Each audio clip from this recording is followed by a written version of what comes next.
that requirement, because the entire Medicaid program in Arizona is done through a waiver. So if they got rid of that requirement, it would go back down to 33% of federal poverty level, which is very low.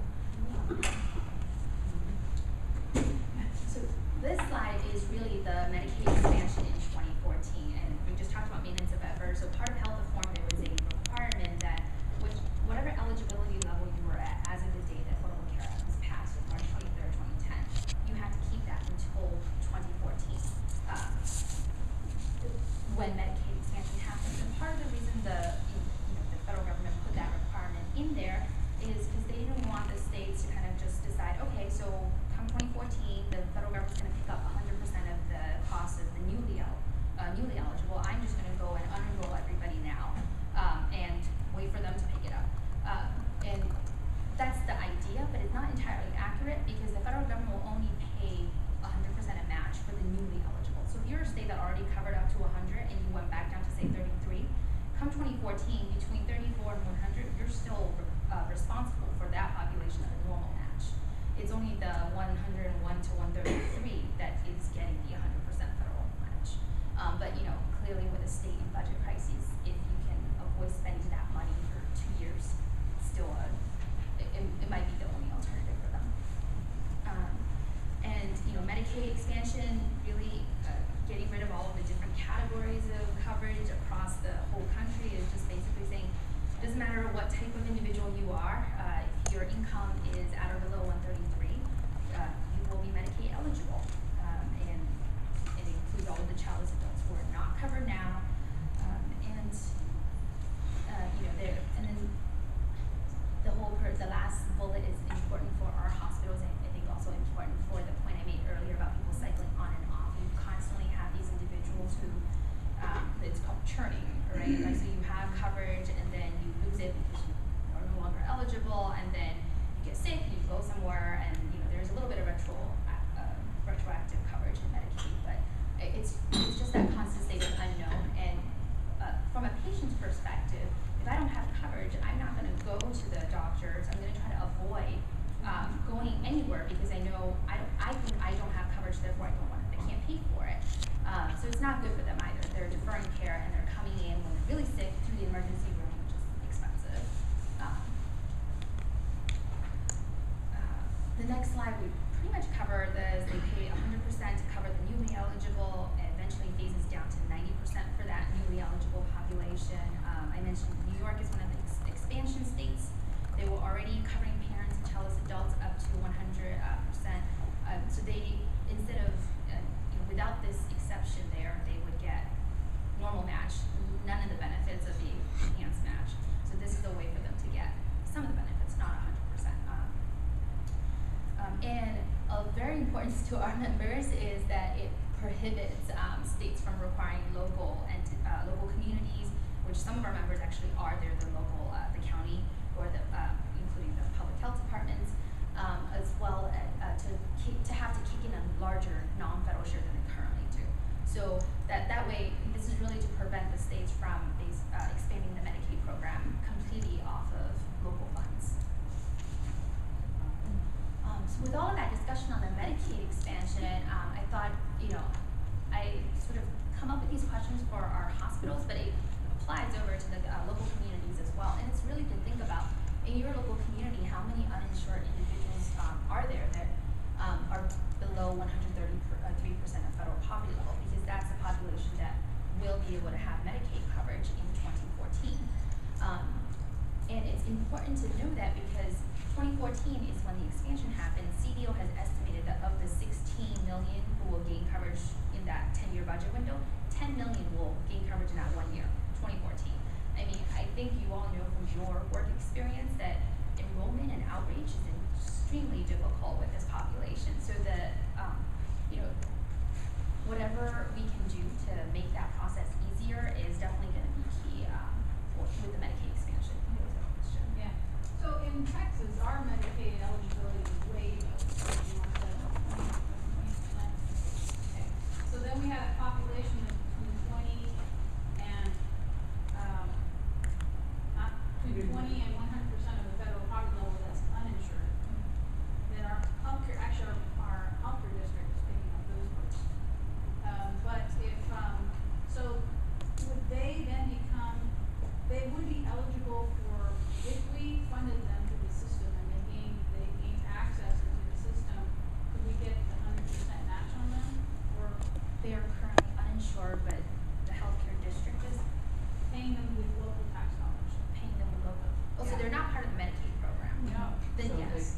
they create a newly eligible population, where the federal government will take in 100% of the match for that population in 2014, gradually coming down to 90% in 2020. Okay, so I guess I was understanding that it was between the 100 and the 133, but it can be It's whatever the ceiling is. As of, so the eligibility level is whatever you were covering as of March 23rd, 2010. So if you were covering only up to, in the Medicaid program, only up to 20% of federal poverty level, then 21 to 133 would be newly eligible population. Couple questions. One, states that had more restricted Medicaid eligibility prior to 2014 will tend to experience a greater benefit from the 100% coverage than those who have more generous eligibility standards going forward. Is that correct? That is correct, and if you remember, I mentioned the expansion states like New York. There were New York, California. It was meant to benefit 5 states who had basically had more generous Medicaid programs, where if that provision wasn't there, they would not get any benefits from the enhanced match. So you are correct, except there is also something to help even the expansion states. But a fair number of those states are also states that have higher match rates too. Not the dark ones, but in the south and southwest where the Okay. Then secondly, with regard to eligibility for age, blind, and disabled and the old categorical eligibility standards, by going to the income standard 133%, will we no longer have the disability determination process on the eligibility side for adults? That is, will all of that be bypassed and the only test will be a financial test? You know, that's a great question. I never really thought about it that way.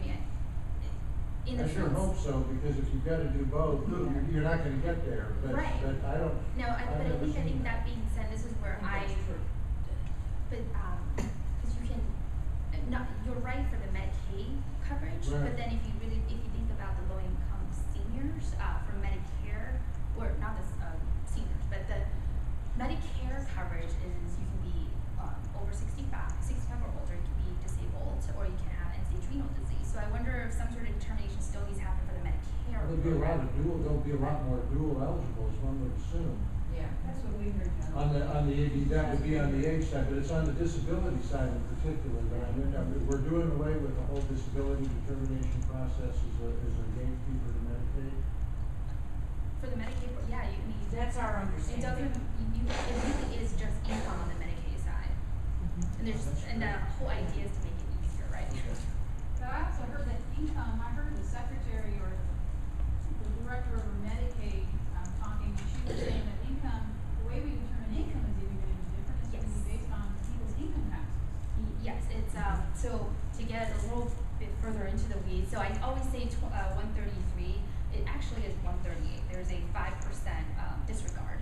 So it's when you really get into it, it's 138% of federal poverty level. And instead of sort of individual states determining based on the income, they're switching to the adjusted MAGI, the modified adjusted modified adjusted gross income, right? So it's based on what is on your federal taxes, and that is a change in what counts as income, what doesn't. So are non-filers then, are they ineligible? For Medicaid? If somebody's not filing, Right. then how are they going to do an eligibility criteria for them?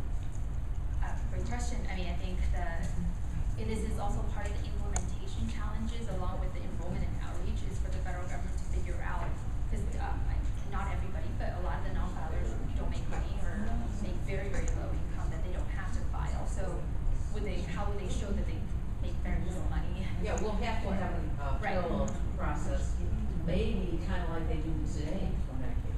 And all of that hasn't been decided. I mean, the one thing that we do know is, so I mentioned these exchanges, when they're up and running, they'll not only include the private commercial plans or the nonprofit plans as well, but also Medicaid. So essentially, if you're somebody, you can just go to this one place, enter your information, or have somebody help you enter this information, and it'll tell you whether you're Medicaid eligible or whether you're eligible for one of the plans, the qualified health plans on the exchanges. So that from a user perspective, I don't have to say I'm applying for Medicaid versus subsidies under for one of the plans on the exchanges, that it just automatically helps you determine. And there's a current example there in Massachusetts. When they did their health reform, they created this connector, and along with it is what's called the virtual gateway in Massachusetts. It's a website you go to, and it does exactly what this will do. Is you enter all of your information, it tells you the program that you qualify for. Would each state can have one of those, or is it national? Well, the state-based exchanges are states have a choice to operate their own. If they don't want to, the federal government will operate it. But I can't imagine states want to give up that control. So, I guess the side benefit of that is the people who aren't currently filing are not getting income tax credits and other, Yeah. federal tax dollars that should be coming into their families. I mean, those So are this all is, plans to raise during the. Right, so it could have a benefit of requiring, of using a federal income tax could be, that more people will be getting that income tax